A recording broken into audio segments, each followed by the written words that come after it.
ಇದೇನು ತೋರಿಸ್ತಿದ್ದೀರಾ, ಗ್ರೀನ್ ಕಲರದು ಅಂತ ಅನ್ಕೋತಾ ಇದ್ದೀರಾ? ಇವತ್ತೊಂದು ಗ್ರೀನ್ ಆಗಿರುವಂತಹ ಬಾಯಿಗೆ ಒಳ್ಳೆ ರುಚಿ ಕೊಡುವಂತಹ ತಂಬುಳಿಯೊಂದಿಗೆ ಬಂದಿದ್ದೀನಿ. ಈ ತಂಬುಳಿ ಯಾವುದರಿಂದ ಮಾಡಿದ್ದು ಅನ್ನೋ ಕುತೂಹಲ ನಿಮಗೆಲ್ಲ ಇದೆ ಅಲ್ವಾ? ಎಷ್ಟೊಂದು ಗ್ರೀನಿಶ್ ಆಗಿ ಇದೆ ಅಲ್ವಾ? ನೋಡೋಣ ಬನ್ನಿ. ಅದಕ್ಕೂ ಮುಂಚೆ ಇದೇ ಮೊದಲನೇ ಬಾರಿ ನನ್ನ ಚಾನಲ್ನ ವಿಡಿಯೋನ ನೋಡ್ತಿರೋದು ಅಂತ ಆದರೆ ನನ್ನ ಚಾನಲ್ AVK ಹಾಬಿ ಐಡಿಯಾಸ್ಗೆ ಸಬ್ಸ್ಕ್ರೈಬ್ ಆಗೋದಕ್ಕೆ ಮರಿಬೇಡಿ. ಹಾಗೂ ಪಕ್ಕದಲ್ಲೇ ಇರೋ ಬೆಲ್ ಬಟನ್ನ ಕ್ಲಿಕ್ ಮಾಡಿ ಆಲ್ ಅಂತ ಆಪ್ಷನ್ ಚೂಸ್ ಮಾಡಿದರೆ ನನ್ನ ಪ್ರತಿ ವಿಡಿಯೋದ ನೋಟಿಫಿಕೇಷನ್ ನಿಮ್ಮನ್ನು ತಲುಪತ್ತೆ. ಆಗ ಎಲ್ಲರಿಗಿಂತ ಮುಂಚಿತವಾಗಿ ವಿಡಿಯೋ ನೋಡೋದಕ್ಕೆ ಸಹಾಯ ಆಗುತ್ತೆ. ಬನ್ನಿ ಫ್ರೆಂಡ್ಸ್, ಇವತ್ತಿನ ವಿಡಿಯೋದಲ್ಲಿ ರುಚಿಕರವಾಗಿರುವಂತಹ ಈ ಕಲರ್ಫುಲ್ ಆಗಿರುವಂತಹ ಈ ತಂಬುಳಿ ಯಾವುದು, ಹೇಗೆ ಮಾಡೋದು ಅಂತ ಕಲಿಯೋಣವಾ? ಒಂದು ಬಾಣಲೆಯನ್ನು ತಗೊಂಡಿದ್ದೀನಿ.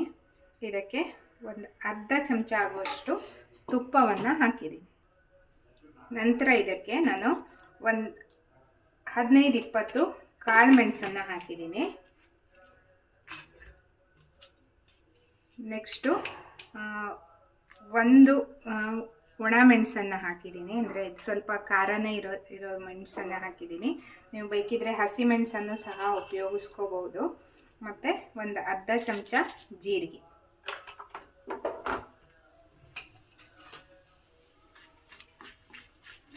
ಚೆನ್ನಾಗಿ ಬಾಡಿಸ್ಕೊಳ್ಳೋಣ.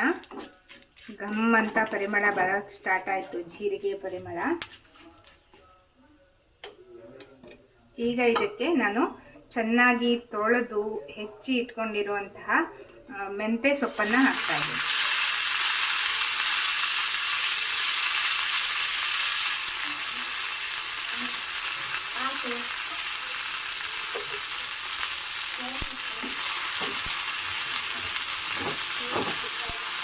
ಈಗ ಇದನ್ನು ಚೆನ್ನಾಗಿ ಬಾಡಿಸ್ಕೊಳ್ಳೋಣ.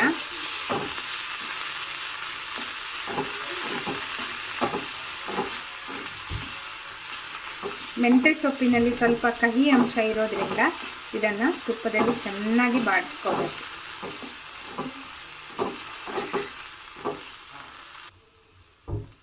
ನಂತರ ಇದಕ್ಕೆ ಒಂದು 1/4 ಕಪ್ ಆಗುವಷ್ಟು ತೆಂಗಿನ ತುರಿಯನ್ನು ಹಾಕ್ತಾ ಇದ್ದೀನಿ. ನಾನು ಸ್ಟವ್ನ ಆಫ್ ಮಾಡಿಟ್ಕೊಂಡು ಇದನ್ನು ಬಾಡಿಸ್ಕೊತಾ ಇದ್ದೀನಿ. ಸ್ವಲ್ಪ ತೆಂಗಿನ ತುರಿ ಬಿಸಿ ಆದರೆ ಸಾಕಾಗತ್ತೆ. ಈಗ ಒಂದು ಮಿಕ್ಸಿ ಜಾರಿಗೆ ಹುರಿದಿರೋ ಸೊಪ್ಪು, ತೆಂಗಿನ ತುರಿ ಮತ್ತು ಜೀರಿಗೆ, ಕಾಳು ಮೆಣಸಿನ ಮಿಶ್ರಣ ಇದೆಯಲ್ಲ, ಅದನ್ನು ಹಾಕ್ತಾ ಇದ್ದೀನಿ. ಈಗ ಇದಕ್ಕೆ ಸ್ವಲ್ಪ ನೀರನ್ನು ಹಾಕಿಬಿಟ್ಟು ಚೆನ್ನಾಗಿ ನುಣ್ಣಗೆ ಗ್ರೈಂಡ್ ಮಾಡ್ಕೊತಾ ಇದ್ದೀನಿ. ಈಗ ಗ್ರೈಂಡ್ ಆಗಿರೋ ಮಿಶ್ರಣವನ್ನು ಒಂದು ಪಾತ್ರೆಗೆ ಹಾಕಿದ್ದೀನಿ. ಈಗ ನೀರನ್ನು ಹಾಕ್ತಾ ಇದ್ದೀನಿ. ರುಚಿಗೆ ತಕ್ಕಷ್ಟು ಉಪ್ಪು, ಸ್ವಲ್ಪ ಬೆಲ್ಲವನ್ನು ಹಾಕ್ತಾ ಇದ್ದೀನಿ.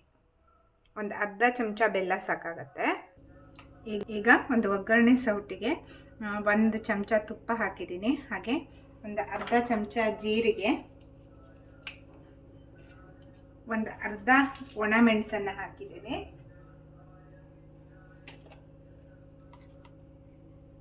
ಸ್ವಲ್ಪ ಇಂಗು,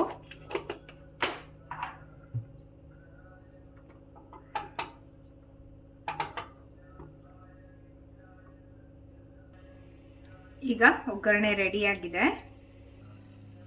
ರೆಡಿಯಾಗಿರೋ ಒಗ್ಗರಣೆಯನ್ನು ತಂಬುಳಿಗೆ ಹಾಕ್ತಾ ಇದ್ದೀನಿ.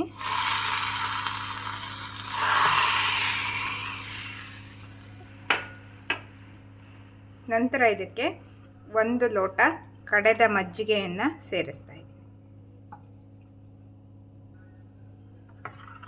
ಚೆನ್ನಾಗಿ ಮಿಕ್ಸ್ ಮಾಡ್ಕೊಳ್ಳೋಣ. ಅಂದರೆ ಉಪ್ಪು ಬೆಲ್ಲ ಎಲ್ಲ ಚೆನ್ನಾಗಿ ಕರಗಬೇಕು.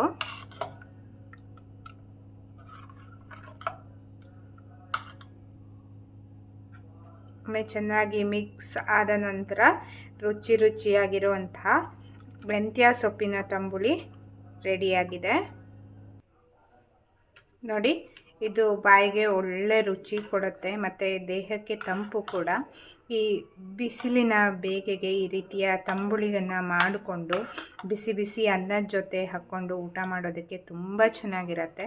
ಮತ್ತು ಹಾಗೆ ಕುಡಿಯೋದಕ್ಕೂ ಸಹ ಚೆನ್ನಾಗಿರುತ್ತೆ. ನೀವು ಕಡೆದ ಮಜ್ಜಿಗೆಯ ಬದಲು ಮೊಸರನ್ನು ಸಹ ಬಳಸ್ಬೋದು, ಆದರೆ ಮೊಸರನ್ನು ಹಾಕಿದರೆ ಸ್ವಲ್ಪ ಥಿಕ್ನೆಸ್ ದಪ್ಪ ಇರುತ್ತೆ.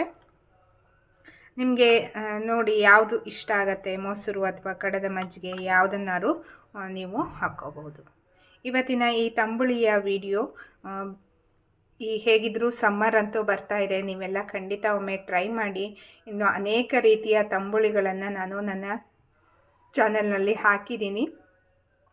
ನೀವು ನನ್ನ ಚಾನಲ್ಗೆ ಹೋಗಿ ಪ್ಲೇ ಲಿಸ್ಟನ್ನು ಚೆಕ್ ಮಾಡಿದರೆ ಅದರಲ್ಲಿ ಹಳ್ಳಿ ಮನೆ ತಂಬುಳಿ ಅಂತ ಟೈಟಲ್ ಕೊಟ್ಟಿದ್ದೀನಿ. ಅದರಲ್ಲಿ ನಿಮಗೆ ಪ್ರತಿಯೊಂದು ತಂಬುಳಿಯ ವಿಡಿಯೋ ಎಲ್ಲವೂ ಸಿಗತ್ತೆ.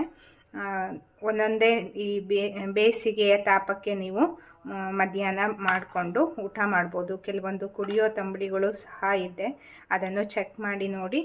ನಿಮಗೆ ಈ ವಿಡಿಯೋ ನೋಡಿ ಹೇಗೆ ಅನ್ನಿಸ್ತು ಅನ್ನೋದನ್ನು ಕಮೆಂಟ್ ಸೆಕ್ಷನ್ನಲ್ಲಿ ತಿಳಿಸ್ತೀರಾ ಅಲ್ವಾ. ಮತ್ತು ನಿಮ್ಮ ಫ್ರೆಂಡ್ಸ್ ಆ್ಯಂಡ್ ಫ್ಯಾಮಿಲಿ ಎಲ್ರಿಗೂ ಈ ವಿಡಿಯೋನ ಶೇರ್ ಮಾಡಿ ಅಂತ ಹೇಳ್ತಾ ಮತ್ತೆ ಒಂದು ಹೊಸ ವಿಡಿಯೋದೊಂದಿಗೆ ಭೇಟಿಯಾಗೋಣ. Until then take care, bye. Thank you for watching friends.